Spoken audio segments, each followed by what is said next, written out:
नमस्कार। आज के इस वीडियो में आप सभी का स्वागत है। आज हम नीति शतकम के श्लोकों की व्याख्या को ही आगे बढ़ा रहे हैं। पिछले वीडियो में हमने धन की महत्ता से संबंधित श्लोकों का अध्ययन किया।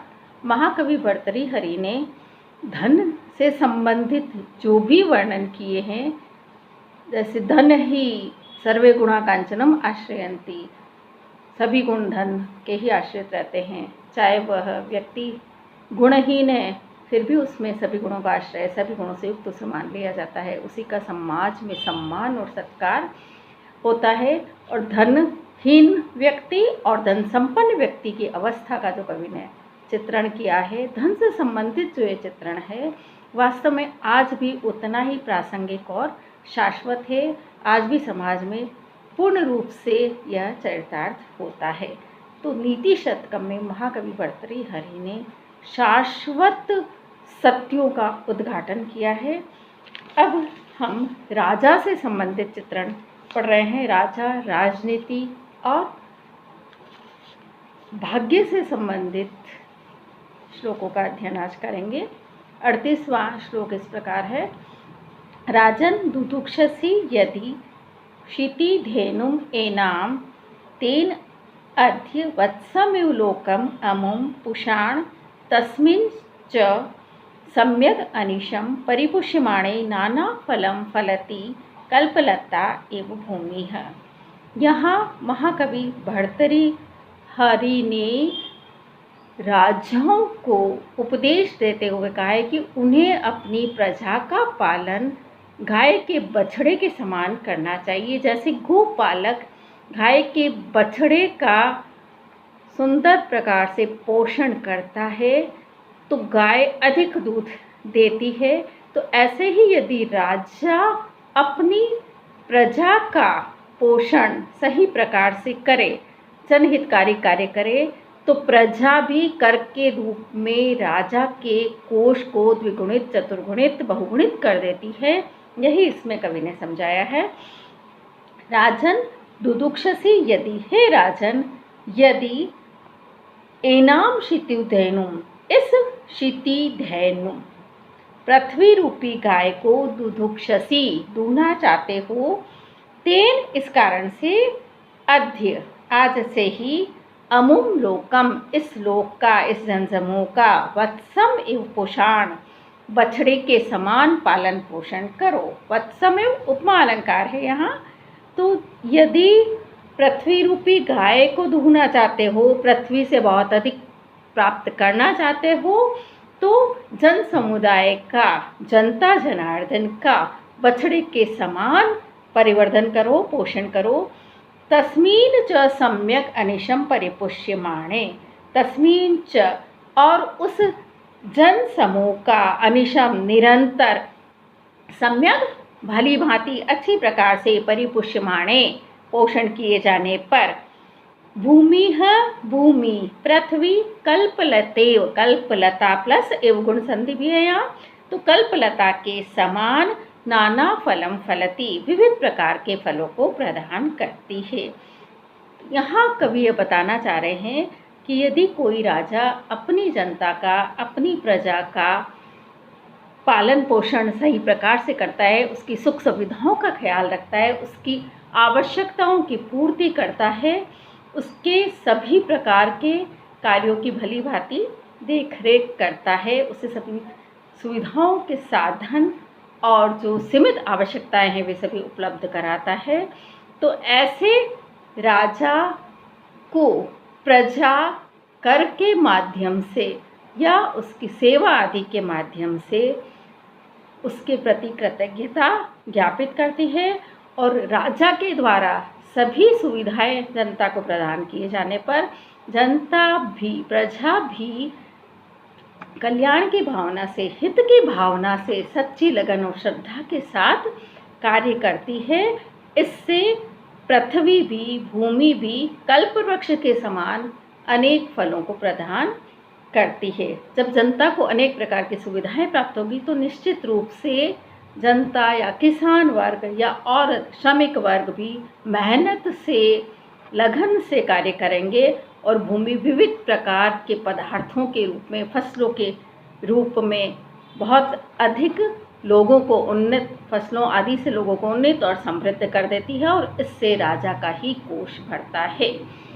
राजा की कोष शक्ति भी उसके सामर्थ्य को सूचित करती है। तो कोई राजा सक्षम, सामर्थ्यवान, शक्तिशाली तभी बन सकता है जब उसका कोष परिपूरित हो, भरा हुआ हो, और लोक हितकारी कार्य करने पर ही वो राजा सर्वमान्य होता है, सब में पूजनीय कहा जाता है। कल्पलता एवं कल्पलता के समान, जैसे कल्प वृक्ष याचना किए जाने पर ही तुरंत फल प्रदान करता है, वैसे ही पृथ्वी भी, यदि पृथ्वीपति, पृथ्वी का जो स्वामी राजा है, वो लोगों के हितकारी कार्य करे तो पृथ्वी भी उस राजा को अनेक प्रकार से अनेक फलों प्रदान कर समृद्ध करती है। तो कल्पलता में यहाँ उपमा अलंकार है। अगला श्लोक है, सत्या अनृता च परुषा प्रियवादिनी च हिंस्रा दयालुः अपि च अर्थपरा वदान्या नित्यव्यया प्रचुर नित्यधनागमा च वारांगना एव नृपनीतिः अनेक रूपा। यहाँ राजनीति की वेश्या से तुलना की गई है। जैसे वेश्या अनेक प्रकार के रूपों को धारण करती है, अनेक प्रकार से समय और परिस्थिति के अनुसार व्यवहार करती है, अपना व्यवहार परिवर्तित कर देती है, ऐसे ही राजनीति भी समय और अवसर के अनुसार, परिस्थिति के अनुसार अनेक प्रकार का आचरण करती है, अपने अनेक रूप बदलती है, जैसा कि वर्तमान में भी हम देखते हैं।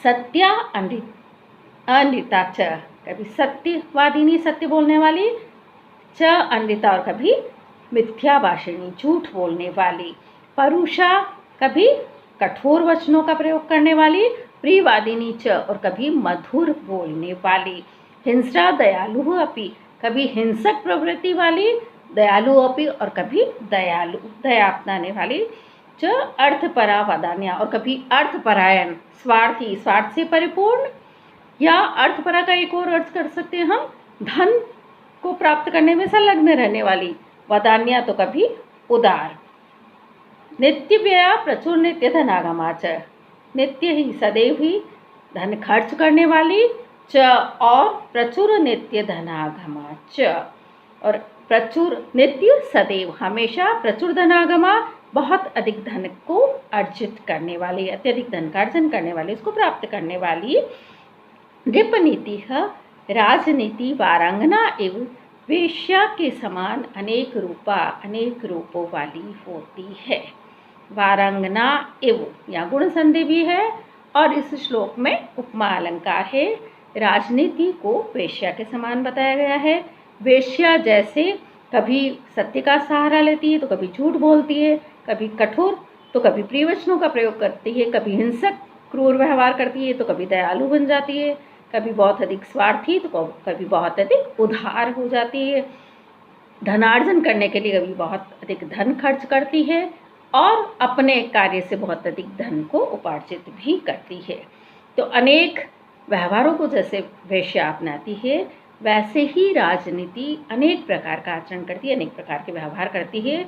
समय परिस्थिति देश काल के अनुसार राजनीति भी कभी सत्य, कभी अनृत, कभी परुष और कभी प्रिय वचनों का प्रयोग करती है। तो कभी हिंसा देखी जाती है राजनीति में, तो कभी दया देखी जाती है, तो कभी राजनेता जो होते हैं वो स्वार्थी होते हैं, तो कभी बहुत अधिक उदार हो जाते हैं, कभी धन अत्यधिक खर्च करते हैं। जैसा कि हम चुनाव के समय देखते हैं, निर्वाचन के समय देखते हैं, चुनाव से पहले राजनेता बहुत अधिक धन खर्च करके लोगों को अपने वश में करने का भरपूर प्रयास करते हैं जिससे वो जीत जाए। और यह भी हम देखते हैं कि चुनाव के पश्चात फिर वो लोगों की ओर देखते तक नहीं है। चुनाव जीतने के पश्चात उनका एक ही उद्देश्य रह जाता है कि जिस पद पर वो चयनित होकर आए हैं उस पद का भरपूर फायदा उठाए। और वर्तमान में भी यह हम देखते हैं कि चुनाव जीतने के बाद लोग अपना पैसा बनाने में रहते हैं, धन बनाने में रहते हैं। तो ये श्लोक भी अत्यंत ही प्रासंगिक है आज के युग में भी। अगला श्लोक है, आज्ञा कीर्ति पालनम ब्राह्मणानां दानम भोगो मित्र संरक्षणम च येषाम एते षड्गुणाः न प्रवृत्ताः को अर्थः तेषां पार्थिव उपाश्रयेण। यहाँ राजा के 6 गुणों का कवि ने उल्लेख किया है। ये 6 गुण जिस राजा में नहीं होते हैं, ऐसे राजा की शरण लेना ही निरर्थक है। उसके राज्य में रहने से भी व्यक्ति को कोई लाभ नहीं होता है। राजा के 6 गुण हैं। आज्ञा, आज्ञा मतलब राजा का आदेश, ऐसा आदेश राजा को हो जिसके आदेश की कभी प्रजा अवहेलना नहीं करे। कीर्ति है, सद्कार्यों से, पुण्य कार्यों से, जनहितकारी कार्यों से यश को जो प्राप्त करे।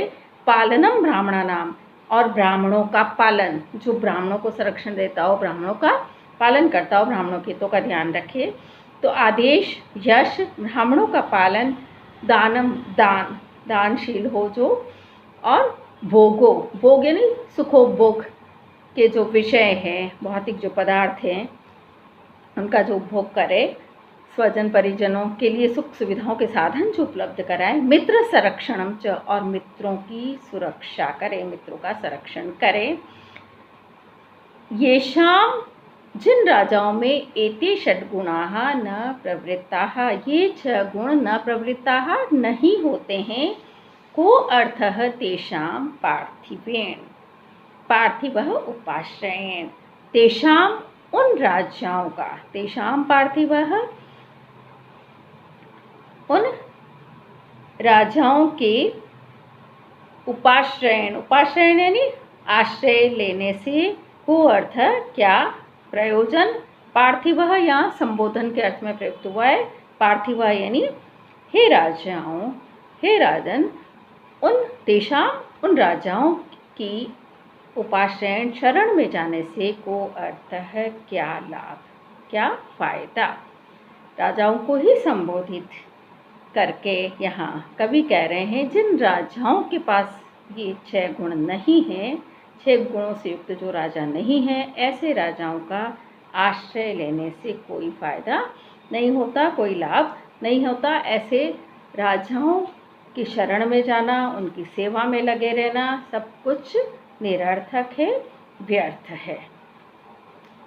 इस प्रकार आज भी हम देखते कि राजनेताओं में ये 6 गुण अवश्य होने चाहिए, अन्यथा ऐसे राजनेताओं की चाटुकारिता करना भी व्यर्थ है, निरर्थक है।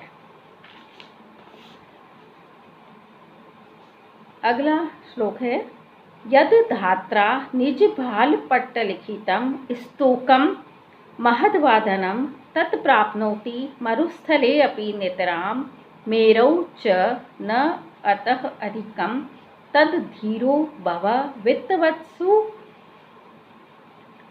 कृपणाम वृत्तिम व्रथामाकृथाः कूपे पश्य पयोनिधौ अपि कटो गृह्णाति तुल्यम चलम। यहाँ भाग्य की महत्ता का कवि ने विवेचन किया है। जितना जिस व्यक्ति के भाग्य में लिखा हुआ है या विधाता ने जो कुछ भी उसके भाग्य में लिखा है, उतना ही उस व्यक्ति को प्राप्त होता है, चाहे वो कहीं भी रहे, किसी भी परिस्थिति में रहे। यद धात्रा, धात्रा से तात्पर्य विधाता, विधाता के द्वारा यद जो स्तोकम महद्वा धनम, स्तोकम थोड़ा, वा अथवा महद अत्यधिक, अधिक, धनम धन, निज भाल पट्ट लिखितम, अपने भाल पट्ट पर, मस्तक पर लिख दिया गया है, लिखितम लिख दिया गया है, अर्थात विधाता ने व्यक्ति के ललाट पर जो थोड़ा या अधिक धन लिख दिया है। तत् प्राप्नोति मरुस्थले अपि, व्यक्ति तत् उसे अर्थात उस धन को मरुस्थले अपि प्राप्नोति, मरुस्थल में भी प्राप्त कर लेता है। च और मेरौ, मेरु पर्वत पर, अतः अधिकम न, उससे अधिक प्राप्त नहीं कर सकता है। तो यहाँ कवि यह कहना चाह रहे हैं कि विधाता ने जितना धन किसी व्यक्ति के भाग्य में लिखा है, तो यदि वो मरुस्थल में चला जाए, मरुस्थल में रहे, रेगिस्तान में रहे, तो वहाँ भी उतने धन को प्राप्त कर लेता है। और सुमेरु पर्वत पर अगर वो चला जाए तो उसके भाग्य में जितना लिखा हुआ है उससे अधिक, सुमेरु पर्वत तो सोने का पर्वत है, फिर भी वह उससे अधिक धन प्राप्त नहीं कर सकता है।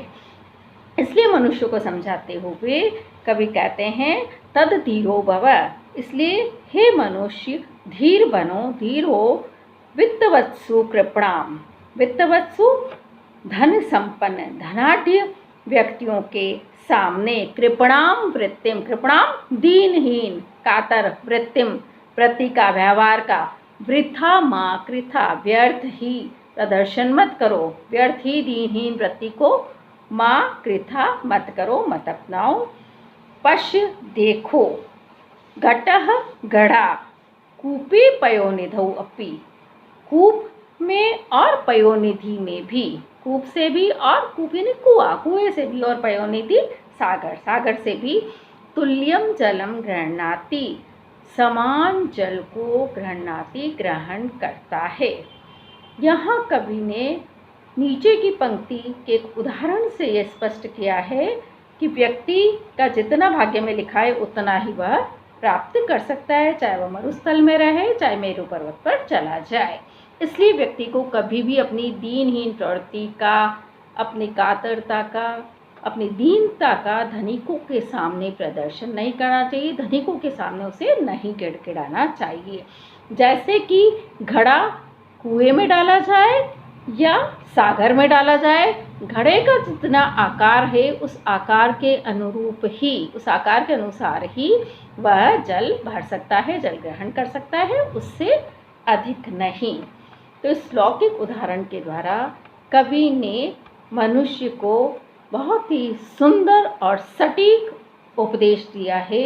जीवन के मर्म को खोलकर कवि ने यहाँ रख दिया है कि व्यक्ति कभी भी अपने स्वाभिमान को समाप्त न होने दे, स्वाभिमान के साथ वह जीवन यापन करे, जीवन अर्जित करे।